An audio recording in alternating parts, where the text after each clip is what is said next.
Hi hello అందరికీ నమస్తే. ఈ వీడియోలో ఈ హ్యాండ్స్ మోడల్ డిజైన్ ఏ విధంగా స్టిచ్ చేసుకోవాలో చూపిస్తున్నాను.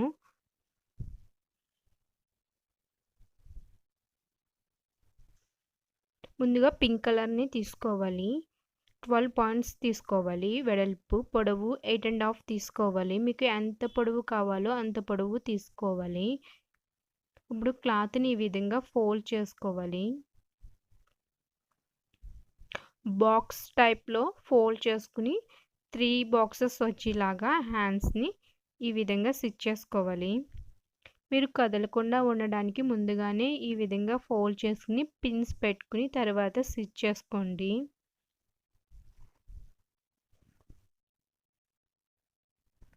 పైన ఈ విధంగా 3 బాక్సెస్ వచ్చేలాగా క్లాత్ని ఫోల్డ్ చేసి స్టిచ్ చేసుకున్నట్టే కింద సైడ్ కూడా సేమ్ ఈ విధంగానే ఫోల్డ్ చేసి స్టిచ్ చేసుకోవాలి.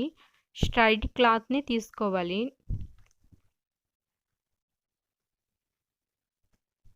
మీకు హ్యాండ్స్ ఎంత పొడవు కావాలో అంత పొడవు తీసుకోవాలి.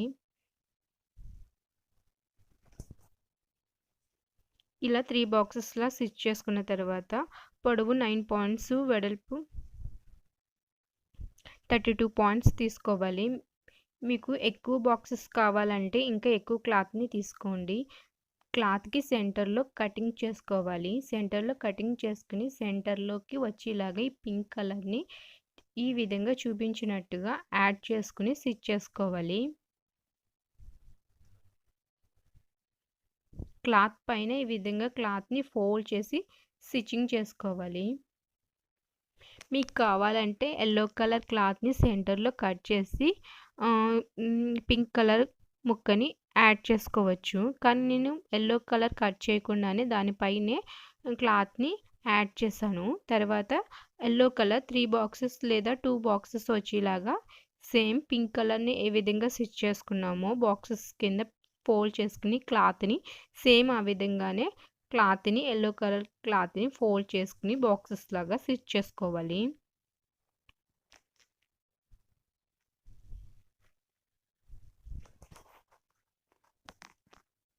సేమ్ కింద సైడ్ కూడా ఈ విధంగానే 2 బాక్సెస్ లేదా 3 బాక్సెస్ వచ్చేలాగా ఇలా మడత పెట్టుకుని స్టిచ్ చేసుకోవాలి.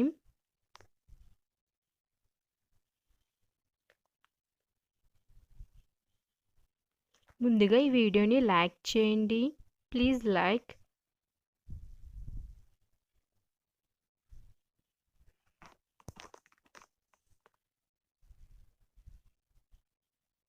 కింద సైడ్ కూడా సేమ్ పైన ఏ విధంగా బాక్సెస్ కింద ఫోల్డ్ చేసామో కింద సైడ్ కూడా ఈ విధంగా ఫోల్డ్ చేసుకోవాలి. ముందుగా మీరు పిన్స్ పెట్టుకుని తర్వాత స్టిచ్చింగ్ చేసుకోండి. కొత్తగా కుట్టే వాళ్ళు మాత్రం పిన్స్ పెట్టుకుని స్టిచ్ చేసుకోండి. నాకు అలవాటు కాబట్టి నేను స్ట్రైట్గా స్టిచ్ చేసేస్తున్నాను ఫోల్డ్ చేసుకుంటూ. ఈ డిజైన్ని మనం డ్రెస్ నెక్ ఫ్రంట్ పార్ట్కి వేసుకోవచ్చు. అండ్ బ్లౌజెస్కి back side and front side కూడా డిజైన్గా వేసుకోవచ్చు. ఇప్పుడు లైనింగ్ని హ్యాండ్ షేప్లో కట్ చేసుకోవాలి. కొంచెం ఎక్స్ట్రా క్లాత్ని ఉంచుకుని ముందుగానే మనం హ్యాండ్ షేప్లో హ్యాండ్స్ ఎంత పొడవు కావాలో సేమ్ ఆ విధంగా కట్ చేసుకోవాలి. ఇలా కట్ చేసుకునే హ్యాండ్స్ని మనం స్ట్రైట్గా కట్ చేసుకున్నాం కదా ఎల్లో కలర్ క్లాత్ని, దాని మీద ఈ విధంగా ఎక్స్ట్రా క్లాత్ని అక్కడక్కడ కొంచెంగా కుర్చీలు పెట్టుకున్నట్టు ఫోల్డ్ చేసుకుని స్టిచ్ చేసుకోవాలి.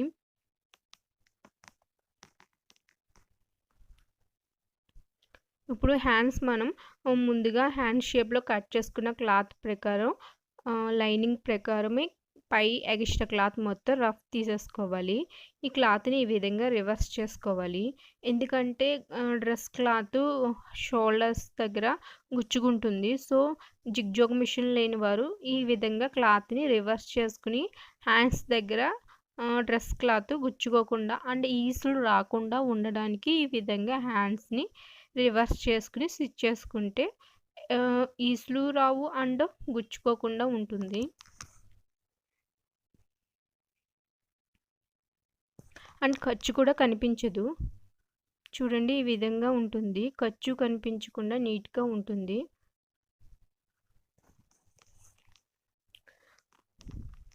లైనింగ్ని ఇప్పుడు అడ్జస్ట్ చేసుకుంటూ కింద సైడ్ కుట్టుకోవాలి. నేను ఈ హ్యాండ్స్ ఖర్చు కనిపించకుండా డిజైన్ చేస్తున్నాను. బొటిక్ టైప్లో ఈ విధంగా స్టిచ్ చేస్తే మీకు కస్టమర్స్ కూడా ఎక్కువ మంది పెరుగుతారు. ఖర్చు కనిపించకుండా నీట్గా డిజైన్ చేస్తే ఈ విధంగా చూడండి. బాక్సెస్ అవి ఫ్రంట్ సైడ్ ఈ విధంగా ఉంటుంది. ఇప్పుడు కింద సైడ్ లైనింగ్ తీసుకోవాలి. కింద సైడ్కి పెట్టుకోవాలి. సేమ్ నేను పెట్టినట్టుగా పైకి డ్రెస్ క్లాత్ని కింద సైడు లైనింగ్ని పెట్టుకుని ఈ విధంగా స్టిచ్ చేసుకోవాలి. ఇలా స్టిచ్ చేసుకుంటే ఖర్చు కనిపించకుండా హ్యాండ్స్ని మోడల్గా డిజైన్ చేసుకోవచ్చు.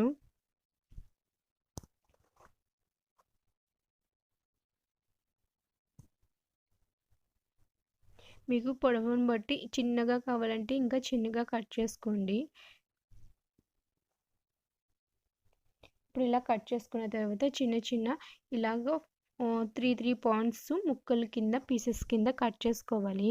ఇప్పుడు పై క్లాత్కి ఈ క్లాత్ని ఈ విధంగా పీసెస్ కింద కట్ చేసుకున్న క్లాత్ని ఈ షేప్లో ట్రయాంగిల్ షేప్లో ఫోల్డ్ చేసుకుని డిజైన్ కింద ఇలా 1 by 1 ఫోల్డ్ చేసుకుని స్టిచ్ చేసుకోవాలి.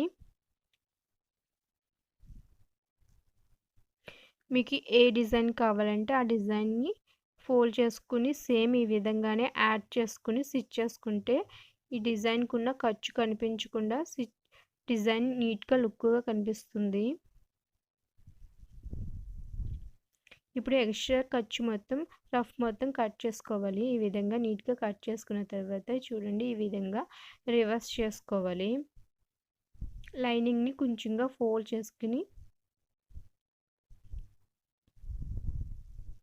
ఈ విధంగా ఫోల్డ్ చేసుకుంటూ స్టిచ్ చేసుకోవాలి. కట్గా అడ్జస్ట్ చేసుకుంటూ ఫోల్డ్ చేసుకుంటూ స్టిచ్ చేసుకోవాలి. ఇలా స్టిచ్చింగ్ చేసుకోవడం వల్ల రఫ్ క్లాత్ కనిపించదు అండ్ కుట్టు కూడా కనిపించదు. ఖర్చులు కనిపించకుండా ఈ విధంగా నీట్గా ఉంటుంది. ముందుగా ఈ వీడియోని లైక్ చేయండి.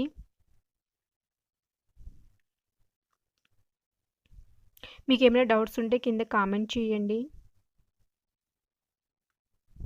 చూడండి బ్యాక్ సైడ్ అసలు ఖర్చు కనిపించకుండా బోటిక్ స్టైల్లో ఈ విధంగా స్టిచ్ చేస్తే నీట్గా ఉంటుంది. 6 ఉంది. 6లో సగం హాఫ్లోకి సెంటర్లోకి ఈ విధంగా స్టిచ్ చేసుకోవాలి. ఏ కలర్కి ఆ కలర్ దారాన్ని యూజ్ చేసుకుని సెంటర్లో ఈ విధంగా స్టిచ్ చేసుకోవాలి. ఇప్పుడు ఎల్లో కలర్ కూడా సేమ్ ఈ విధంగానే ఎల్లో కలర్ యూజ్ చేసి దారాన్ని స్టిచ్ చేసుకోవాలి. మీకు ఇంకా ఎక్కువ బాక్సెస్ కావాలంటే ఇంకా ఎక్కువ క్లాత్ని తీసుకోండి.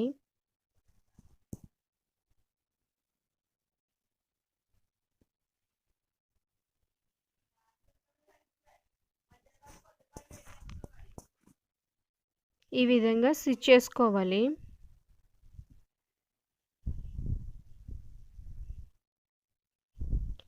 ఇప్పుడు దారాన్ని తీసుకుని 4 పేటలు ఎక్కించుకుని ఈ విధంగా గోల్డెన్ పూసలు తీసుకుని నేను చూపించిన విధంగా స్టిచ్ చేసుకోవాలి. ముందుగా ఒక ముడి వేసుకున్న తర్వాత పూసను ఎక్కించి సెకండ్ ముడి వేసుకోవాలి.